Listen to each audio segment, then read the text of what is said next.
Bom dia, São Paulo! Pra cima, Brasil! Brasil que faz notícias com um novo cenário para todo o Brasil! Ótima quarta-feira! No único programa da TV brasileira que só tem notícias boas. Vamos para a primeira? Vem comigo! Eu não canso de falar, eu tenho orgulho de ser brasileiro. E você? Ah, você também tem. Brasileiro, cordial, gentil, extremamente trabalhador e agora inventando uma vacina própria. O Brasil já tem uma vacina contra a Covid-19 totalmente produzida aqui. Isso mesmo, aqui no Brasil. Esse trabalho é uma parceria da Fundação Oswaldo Cruz, Fiocruz, com a farmacêutica AstraZeneca. A produção tem sido um caso a ser estudado, porque o Brasil rapidamente entrou no cenário e começou a produzir a vacina. Já recebeu o parecer favorável da Anvisa no final de janeiro. E esse mês, 4 brasileiros receberam as primeiras doses do Ministério da Saúde. Acompanhe a reportagem do nosso repórter Mozart Mota. A cerimônia no Ministério da Saúde marcou o primeiro ato de imunização com a vacina.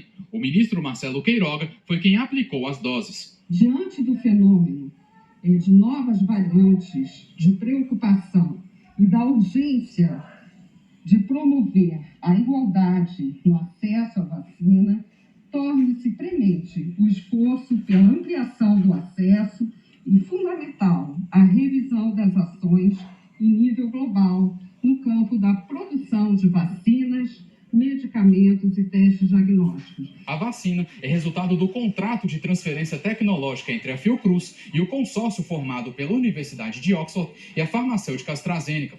O primeiro lote da vacina foi liberado na semana passada e entregue ao Ministério da Saúde para ser incluído no Programa Nacional de Imunização. Essa é a vacina que tem o menor custo. O governo federal investiu cerca de 1,9 bilhão de reais para a encomenda tecnológica. E hoje nós podemos ter uma vacina que é segura, que é bastante eficaz, efetiva e que no Brasil tem tido resultados extraordinários. Esta semana, o país atingiu um marco importante na campanha de vacinação contra a Covid-19. No total, já foram 380 milhões de doses aplicadas na população. A cobertura vacinal alcançou 93% dos brasileiros com a primeira dose, 87% com a segunda, na população acima de 12 anos. Até agora, quase 51 milhões de pessoas receberam a dose de reforço. Quanto ao público infantil, das mais de 20 milhões de crianças com idade entre 5 e 11 anos, 5 milhões tomaram a primeira dose. Nós tivemos nos últimos 6 meses uma queda de cerca de 80% no número de óbitos. Isso se deve, sobretudo, ao fortalecimento do SUS e à nossa forte campanha de vacinação. Cerca de 33 bilhões de reais foram investidos na aquisição de vacinas. Eu quero parabenizar aqui todos os cientistas da Fiocruz, da Fundação Oswaldo Cruz. Um exemplo, um orgulho do povo brasileiro, os técnicos e todos os colaboradores da ciência, que trabalham com a ciência, que fazem do nosso país o país da vacina, o país de um povo comprometido com a vida. O brasileiro, ele é comprometido com a vida, porque ele se vacina. E agora, com essa vacina totalmente produzida aqui no Brasil, nós temos mais armas, mais ferramentas de combate à Covid-19. E mais do que isso, estamos se tornando experts em vacina. Portanto, vá a uma unidade de saúde. Você que ainda não tomou, você que está atrasado com a sua vacina, por favor, pela vida, se vacine. Notícia importante para quem gosta de viajar. Eu quero dar uma informação muito importante para quem pretende viajar. com o avanço da vacinação do público infantil em todo o mundo, mas em especial aqui no Brasil, a terra da vacina. O Ministério da Saúde passou a exigir, e fez muito bem, que as crianças a partir dos 5 anos de idade apresentem o comprovante de vacinação contra a Covid-19 para entrarem no Brasil, incluindo as residentes no exterior e aqui no país. O repórter Mozart Mota tem as informações para nós. Acompanhe comigo essa matéria. A Natália é mãe do Davi, que tem 7 anos. Os dois vão fazer uma viagem internacional. Mas antes do embarque, foi exigida a comprovação de que ele tivesse recebido a primeira dose da vacina. Para a Natália, a vacinação deveria ficar a critério dos pais. Eu acho a vacinação muito importante, só que como não atingiu o público esperado, né, os pais não estão tendo tanta aceitação e a obrigatoriedade nesse momento eu acho um pouco complicado.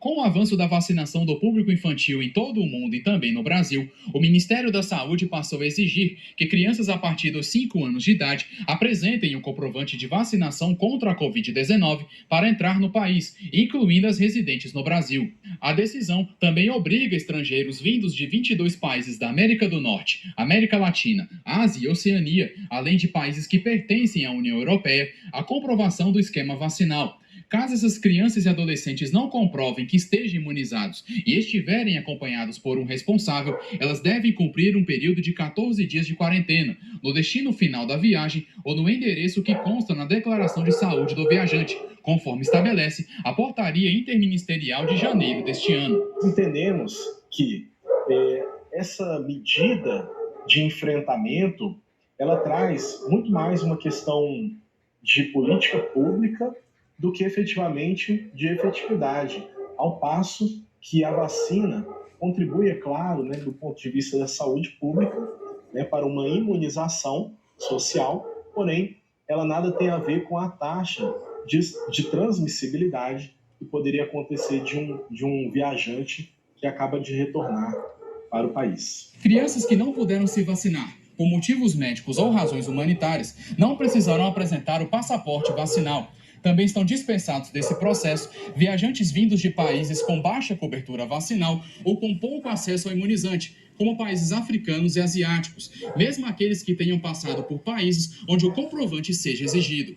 A imunização de crianças começou a ser feita no início deste ano, após determinação do ministro do Supremo Tribunal Federal, Ricardo Lewandowski. Segundo a decisão do magistrado, os Ministérios Públicos Estaduais e do Distrito Federal devem garantir o cumprimento das regras do Estatuto da Criança e do Adolescente. O Estatuto diz que a vacinação de crianças é obrigatória nos casos recomendados pelas autoridades sanitárias. Essa é uma nota bastante polêmica, mas ela é compreensível dentro do contexto da recente decisão do Supremo Tribunal Federal, que determinou que o Brasil exigisse esse tipo de passaporte vacinário. E é uma decisão polêmica, porque, de certa forma, confronta a liberdade que as famílias têm de poderem decidir e de promover a autonomia privada nas decisões relacionadas à saúde das suas famílias. Olha, eu não falo para vocês, eu tenho orgulho de ser brasileiro. Eu tenho orgulho do povo brasileiro. Em primeiro lugar, gentil, cordial, trabalhador, amigo, multirraças, multirreligiões, não tem problema de relacionamento com ninguém. Negros, brancos, pardos, indígenas, amarelos, enfim. E agora se destaca para o mundo com a vacina. Estão de parabéns todos os brasileiros. E agora as crianças acima de 5 anos, todas elas, a partir dos 5 anos, todas elas precisarão do comprovante de vacinação para saírem e entrarem, principalmente para entrarem no Brasil. Vamos para a próxima ótima notícia. Eu tenho orgulho dos brasileiros. Eu quero falar agora do povo, desse povo brasileiríssimo. Todos sabem que a cidade de Petrópolis sofreu bastante com as fortes chuvas de verão. No meio de tanto sofrimento, as pessoas se mobilizaram para ajudar esse povo. Essa corrente de doação se espalhou rapidamente por todo o Brasil. Doações já foram entregues e vários pontos do país continuam arrecadando mantimentos. Acompanhe comigo essa boa matéria. Quem precisa tem pressa. Um pacote de feijão daqui, outro dali, o que parece pouco se transforma em muito. Eu estou trazendo feijão, arroz e macarrão. Tudo que a gente puder fazer, mesmo que seja pouco, mas é muito importante a solidariedade de todos, né? Participando naquilo que pode fazer para ajudar aqueles que estão precisando, né? Não importa a quantidade, cada um traz o que pode. A rapidez com que a solidariedade dos brasileiros veio também é importante. A Legião da Boa Vontade está com 3 unidades abertas para receber mantimentos, em São Paulo, no Rio de Janeiro e em Petrópolis. Para facilitar o transporte e as doações chegarem mais rápido, esse posto de arrecadação recebe inclusive ajuda de outras instituições. Ontem mesmo, mais de 1.000 litros de água potável, 4 toneladas de alimentos e 200 kits de higiene e limpeza foram entregues, além de lanches para quem trabalha no resgate de vítimas na cidade. As pessoas estão precisando agora. Então, quanto mais rápido nós agirmos, nós vamos tentar minimizar o sofrimento dessas famílias, né? Esse grupo de trilheiros também encontrou um caminho para a solidariedade. Mantendo o espírito de equipe, eles trocaram a estrada de terra pelo asfalto, para agilizar a entrega de doações. O ponto de arrecadação é nessa oficina de equipamentos off-road em São Paulo. Conforme os donativos vão chegando, eles se organizam e partem para o Rio de Janeiro. A galera já veio ontem, já saiu um monte de coisa, água, leite, né, fraldas, e hoje também já chegou mais coisas. Estamos esperando mais arrecadações até o final do dia e durante o fim de semana, até domingo a gente vai estar arrecadando, para na segunda-feira a gente organizar para estar levando isso. A solidariedade vem também de voluntários que atuam diretamente no local da tragédia. O Léo Fará é capitão do Corpo de Bombeiros de Minas Gerais. Ele coordenou as operações militares nos acidentes às barragens de Mariana e Brumadinho, em Minas. Hoje está licenciado dos bombeiros e mantém uma ONG, especializada em intervenções em desastres urbanos. Assim que soube da tragédia, saiu de Belo Horizonte para ajudar no resgate de vítimas em Petrópolis.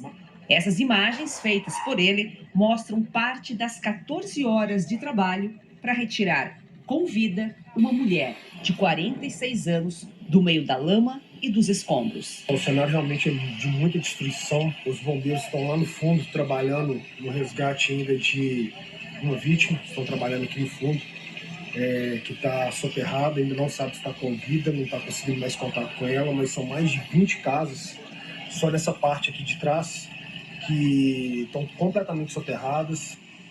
A ONG criou a campanha Missão SOS Chuvas Petrópolis para doações online. O objetivo é arrecadar R$100 mil para a compra de alimentos, medicamentos e material de construção. A ação também vai levar voluntários de BH para ajudar na logística humanitária em Petrópolis nos próximos dias. Eu não me canso de falar. Eu tenho orgulho de ser brasileiro e tenho orgulho do nosso povo. Gentil, cordial, amigo e, sobretudo, solidário. Olha essa reportagem, olha essas pessoas, todas elas. Qualquer aflição, em qualquer lugar desse país, nós nos ajuntamos, nos reunimos para sermos solidários. Parabéns! E se você que ainda não doou e quer doar, procure o Fundo Social de Solidariedade de Petrópolis num site e envie suas doações para lá. Eu tenho orgulho de ser brasileiro. Acabou o nosso tempo? Mas eu tenho uma ótima indicação de leitura para você. O meu livro, que cuida de construção de carreira, de equilíbrio de vida, de gestão pública e privada. E agora, uma ótima quarta-feira e fique com a querida Claudete Troiano. Pra cima, São Paulo!